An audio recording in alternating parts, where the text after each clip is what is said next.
안녕하세요. 꽃동산교회 교사 여러분, 꽃동산 아카데미 구약 개관을 강의하게 된 황선우 목사입니다.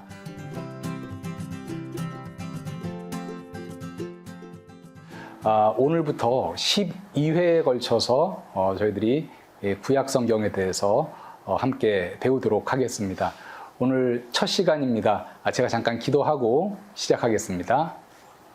참 좋으신 하나님 아버지, 부족한 저희들을 주의 몸된 교회의 교사로 세워주셔서 감사합니다.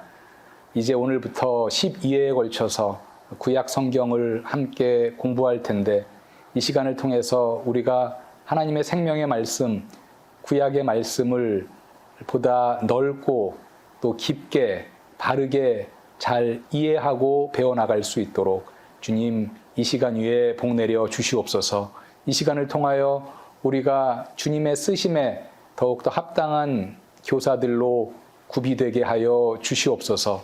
모든 강의 시간을 주님께 의탁하옵고 예수님의 이름으로 기도합니다. 아멘. 오늘 구약 개관 첫 번째 시간인데요. 오늘 강의할 내용은 구약이란 무엇인가에 대해서 잠깐 말씀을 드리고요. 구약 성경은 어떻게 구분이 되는가에 대해서 말씀을 드리겠습니다. 그리고 구약 성경의 배열 순서에 대해서 말씀을 드리겠고요. 구약의 시대는 어떻게 구분되는가에 대해서 강의하고 오경의 계유에 대해서 말씀을 드리도록 하겠습니다. 먼저 구약의 개념입니다. 구약이란 무엇일까요? 한자로 하면요, 옛구 맺을 약, 옛 언약입니다. 이것은 새 언약에 대비되는 그러한 개념이겠죠. 여러분, 이제 39권의 책을 우리가 구약이라고 이름 붙였는데, 옛 언약? 조금 더 쉬운 말로 하면 옛 약속인데, 어떤 약속을 얘기하는 것일까요? 그 힌트를 얻을 수 있는 구절이 히브리서 8장 8절부터 9절에 있습니다. 예레미야 31장 31절부터 32절을 인용한 것인데 제가 읽어보겠습니다. 내가 이스라엘 집과 유다 집과 더불어 새 언약을 맺으리라. 또 주께서 이르시기를 이 언약은 내가 그들의 열조의 손을 잡고 애굽 땅에서 인도하여 내던 날에 그들과 맺은 언약과 같지 아니하도다. 이 말씀을 보시면요, 내가 이스라엘 집과 유다 집과 더불어 새 언약을 맺으리라. 자, 새 언약을 언급하고 있죠. 지금 신약, 새 약속을 언급하고 있습니다. 그런데 이 약속은 그들과 맺은 언약과 같지 아니하도다. 뒷부분에 보면 이렇게 되어 있는데, 조금 더 앞에서부터 보면 애굽 땅에서 인도하여 내던 날에 그들과 맺은 언약과 같지 아니하도다. 애굽 땅에서 인도하여 내던 날에 이스라엘 백성과 맺은 언약, 그것이 이제 새 언약과 대비되는 옛 언약이라고 할 수 있겠습니다. 여러분, 출애굽하면서 이스라엘 백성이 하나님과 맺은 그 언약, 바로 이 언약은 무엇일까요? 우리가 보통 시내산에서 맺었다고 해서 시내산 언약 이렇게도 말하고요. 모세를 통하여 맺었다고 해서 모세 언약이라고도 얘기합니다.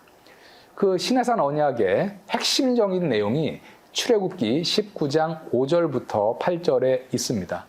이 시내산 언약은요, 쌍방간의 약속이에요. 하나님이 제안을 하셨고 이스라엘 백성이 동의를 해서 체결된 언약입니다. 하나님이 어떤 제안을 하셨는지 출애굽기 19장 5절부터 6절을 보겠습니다. 너희가 내 말을 잘 듣고 내 언약을 지키면 너희는 모든 민족 중에서 내 소유가 되겠고 너희가 내게 대하여 제사장 나라가 되며 거룩한 백성이 되리라. 여기에 보면 조건이 있죠. 너희가 내 말을 잘 듣고 내 언약을 지키면, 이것이 조건입니다. 그러면 하나님께서 세 가지를 약속을 해주셨어요. 첫 번째, 너희는 모든 민족 중에서 내 소유가 된다. 두 번째, 너희는 내게 대하여 제사장 나라가 된다. 세 번째, 너희는 거룩한 백성이 된다. 이런 약속을 해 주셨습니다. 먼저 첫 번째, 모든 민족 중에서 내 소유가 된다는 약속은요, 하나님이 이스라엘 백성을 책임져 주시고 보호해 주실 것이다, 돌보아 주실 것이다 라는 그러한 약속입니다. 많은 민족 가운데 있지만 너희는 내 소유가 된다, 내가 특별히 너희를 돌보고 책임질 것이다 라는 약속이죠. 두 번째는 제사장 나라가 된다는 약속입니다. 이 제사장 나라라는 것을 이해하려면 제사장의 역할을 좀 이해할 필요가 있겠는데요. 구약에 보면 하나님과 인간 사이에 매개하는 두 가지 직분이 있습니다. 첫 번째는 위로부터 아래로 매개하는 직분인데 선지자죠. 선지자는 뭡니까? 하나님의 말씀을 인간들에게 전하는 역할을 하는 사람들입니다. 제사장은 아래로부터 위로의 매개자입니다. 그래서 구약의 이제 율법에 보면 제사를 드릴 때 사람들이 직접 하나님께 제물로 제사를 드리는 것이 아니라 제물을 제사장에게 가져오면 제사장이 그 제물을 가지고 하나님께 제사를 드리죠. 자, 그런데 제사장 나라가 된다라는 것은 많은 이 세상의 민족들이 이스라엘 민족을 통해서 하나님과 이제 연결이 된다라는 것이죠. 그래서 사실 제사장 나라가 된다는 것은 매우 또 중요한 또 귀한 특권이 되겠습니다. 그리고 세 번째는 거룩한 백성이 되리라 라는 약속을 주셨어요. 이것은 이 세상 많은 백성 가운데 너희들이 구별된 백성, 구분된 백성이 될 것이다 라는 이제 복을 지금 약속을 하셨습니다. 하나님이 이렇게 제안을 했을 때 이스라엘 백성들이 여기에서 동의합니다. 출애굽기 19장 8절에 보면 여호와께서 명령하신 대로 우리가 다 행하리이다.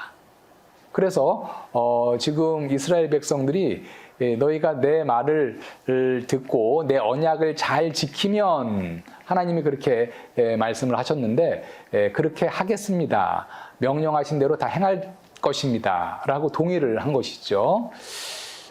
여기서 이제 명령하시는 것은 이제 결국 율법의 형태로 나타나죠. 그래서 출애굽기 이제 20장부터 신명기까지 오경에는 많은 율법이 있습니다. 이스라엘 백성들이 이 율법을 지키겠습니다 라고 이제 동의를 한 것이죠. 자, 여기까지가 시내산 언약의 핵심적인 부분입니다. 그래서 하나님이 제안을 하셨고 이스라엘 백성이 동의를 해서 이제 그 언약이 체결이 되었어요. 이것이 바로 이스라엘 백성들이 이제 애굽에서 나올 때 하나님과 맺은 바로 그 옛 언약, 구약이죠. 이 구약은 신약, 새 언약과 이제 대비됩니다. 신약은 우리가 너무나 잘 아는 예수 그리스도를 통해서 하나님이 우리 인간들과 맺은 언약이죠. 고린도전서 11장 25절에 보면 이자는 내 피로 세운 새 언약이니 예수 그리스도의 피로 세운 새 언약입니다. 예수 그리스도의 십자가, 대속의 죽음을 통해서 우리 인간들이 이 죄를 용서받고 구원받을 수 있는 길이 열리게 된 것이죠. 이것이 새 언약입니다. 요한일서 4장 10절에 보면 하나님이 우리를 사랑하사 우리 죄를 속하기 위하여 화목제물로 그 아들을 보내셨음이라. 하나님의 독생자 예수 그리스도가 대신 죽음으로 우리에게 대속의 은혜를 주시고 구원의 문을 열어주신 새 언약, 바로 이 언약과 대비되는 것이 옛 언약, 구약이고 그 구약은 구체적으로는 시내산 언약이다 라고 말씀을 드렸어요. 그런데 우리가 이 구약에는 39권의 책이 있는데 그 시내산 언약을 구약 전체의 이제 명칭으로 정했는가? 이 부분에 대해서 우리가 좀 궁금할 수 있는데요. 그 시내산 언약이 이 매우 이제 의미 있는 언약이기 때문에 사실은 39권 책 전체를 포괄하는 제목으로까지 정해진 것이죠. 시내산 언약은요, 구약을 관통하는 언약입니다. 시내산 언약이라는 것이 하나님과 이스라엘 민족의 약속인데 시내산 언약 이전의 역사는 바로 이제 하나님의 언약의 대상자 이스라엘 민족이 형성되는 과정이다라면 시내산 언약 이후는 이스라엘 백성들이 이제 시내산 언약에 따라 받은 율법에 따라 살아가는 그 삶을 기록한 것, 그 역사가 바로 이제 시내산 언약 이후의 역사가 되는 것이죠. 그런데 안타깝게도 우리가 이제 시내산 언약 이후를 보면 이스라엘 백성들이 시내산 언약의 율법에 충실하지 못해서 선지서라든지 이런 내용의 많은 부분이 이스라엘 백성들을 책망하는 이제 그런 내용이죠. 뭐 제1계명, 시내산 언약, 율법에서 가장 핵심적인 것이 10계명인데 10계명 중에 제1계명이 뭡니까? 나 외에 다른 신을 두지 말라. 근데 이스라엘 백성들이 이제 여호와 하나님을 버리고 우상 숭배에 빠지는 그런 죄를 많이 짓게 되죠. 그래서 결국은 하나님께서 이 옛 언약에 대비되는 새 언약을 우리에게 주셨습니다. 그런데 이 중요한 이 옛 언약, 시내산 언약은 지금 말씀드렸듯이 구약을 관통하는, 시내산 언약 이전과 이후에도 보면 사실은 이제 시내산 언약을 중심으로 구약의 내용이 전체적으로 형성됨을 볼 수 있기 때문에 이 시내산 언약으로 구약 성경 39권 전체의 이제 제목을 정하게 된 것입니다. 구약은 크게 네 부분으로 나누어집니다. 첫 번째는 오경이죠. 창출, 레민신. 그리고 두 번째는 역사서입니다. 12권의 책으로 이루어져 있어요. 여호수아, 사사기, 룻기, 사무엘상하, 열왕기상하, 역대상하, 에스라, 느헤미야, 에스더. 지금 순서대로 나가고 있습니다. 그 다음에 역사서가 이제 장르상으로 보면 대부분 내러티브잖아요. 산문입니다. 자, 산문 말고 시로 되어 있는 성경 다 모아보자. 그래서 시가서 5권을 배열해 놓았습니다. 욥기, 시편, 잠언, 전도서, 아가가 그 5권이 되겠어요. 그리고 나서 이제 네 번째로 예언서. 예언서 부분에는 17권의 책이 있는데요. 대예언서가 일반적으로 우리가 이사야, 예레미야, 에스겔, 다니엘 4권이라고 얘기하는데 예레미야, 에가는요 사실은 이제 장르상으로 보면 시가서에 더 가깝긴 하지만 예레미야가 지었다라고 생각을 하기 때문에 예레미야 이후에 배열을 해서 예레미야 다음에 예레미야, 에가가 배열이 되어 있습니다. 그리고 소예언서는 12개의 책들, 우리가 12소선지서 혹은 12소 예언서 이렇게 얘기를 합니다. 그래서 구약은 크게 오경, 역사서, 시가서, 예언서 이렇게 네 부분으로 구분이 되었어요. 이 구약의 네 장르는 그냥 랜덤하게 이렇게 배열된 것이 아니라 이 안에도 순서가 있습니다. 일단은 오경을 가장 이제 먼저 배열했는데요. 뭐 역사적으로도 가장 이른 시기의 책이고 또 오경은 구약의 이제 헌법과 같은 책이죠. 많은 율법이 있기 때문에 이스라엘 백성들이 이 기준에 맞춰서 살아가야 한다라는 헌법과 같은 책이기 때문에 오경을 제일 먼저 배치를 했고요. 그 다음에 역사서를 배치했습니다. 역사를 이해한 상황에서 우리가 뭐 시가서도 읽고 예언서도 읽고 예를 들어보겠습니다. 이제 역사서 다음에 나오는 책이 이제 시가서인데 시편 3편 같은 경우를 보면 그 표제가 다윗이 그의 아들 압살롬을 피하여 도망하면서 쓴 시라는 이제 그런 표제가 있어요. 우리가 이 시를 시편 3편을 읽을 때 왜 다윗이 그의 아들 압살롬에게서 도망해야 되지? 라는 그 내용을 알려면 사실 역사서를 알아야 되는 것이죠. 시가서를 잘 이해하기 위해서는 또 역사를 알 필요가 있기 때문에 역사서가 먼저 배치가 되어 있고요. 그 다음에 이제 시가서가 배열이 되어 있습니다. 예언서도 마찬가지죠. 역사를 이해한 이후에 선지자들의 예언을 더 잘 이해할 수가 있겠습니다. 예언이 어떤 역사의 진공 상태에서 이루어진 것이 아니라 구체적인 어떤 이스라엘의 역사 가운데 이루어졌기 때문이죠. 자, 구약 39권의 지금 우리 배열에 대해서 쭉 보고 있는데요. 오경, 역사서, 시가서, 선지서에서는 또 이제 시대순으로 또 배열이 되었고, 같은 장르 안에서도 책의 순서는 또 시대순으로 배열이 되어 있습니다. 예를 들면 시가서 같은 경우를 보면 욥기, 시편, 잠언, 전도서, 아가 이런 순서인데요. 욥기는 족장 시대의 책이기 때문에, 그리고 시편은 150개의 시 중에서 절반 정도를 다윗이 썼습니다. 그래서 다윗 시대의 책이다 이렇게 본 것이죠. 잠언전도서 아가의 저자는 솔로몬이기 때문에 시가서도 시가서 안에서는 시대 순으로 배열이 돼 있다. 예언서도 마찬가지예요. 이 이사야는 포로기 전에 활동한 선지자죠. 예레미야는요, 포로기 전에도 활동했고 포로기 중에도 활동을 했는데 포로기 전에 예언한 것이 더 많습니다. 에스겔은 포로기 전, 포로기 중, 예레미야 마찬가지로 전, 중 모두 활동을 했는데 이제 예레미야보다 포로기 중에 관한 예언이 더 많습니다. 그래서 예레미야보다는 이제 뒷부분에 배열이 된 것이죠. 다니엘은 포로기 전, 중, 후에 모두 활동한 선지자입니다. 소예언서 12개도 마찬가지인데요. 맨 마지막 학개, 스가랴, 말라기는 포로기 이후의 예언입니다. 그래서 그 세 개의 책이 뒷부분에 배열이 되어 있고 나머지 책은 포로기 전과 포로기에 받은 예언의 말씀이기 때문에 그 앞에 배열이 되어 있습니다. 자, 구약의 시대를 한번 구분해 보도록 하겠습니다.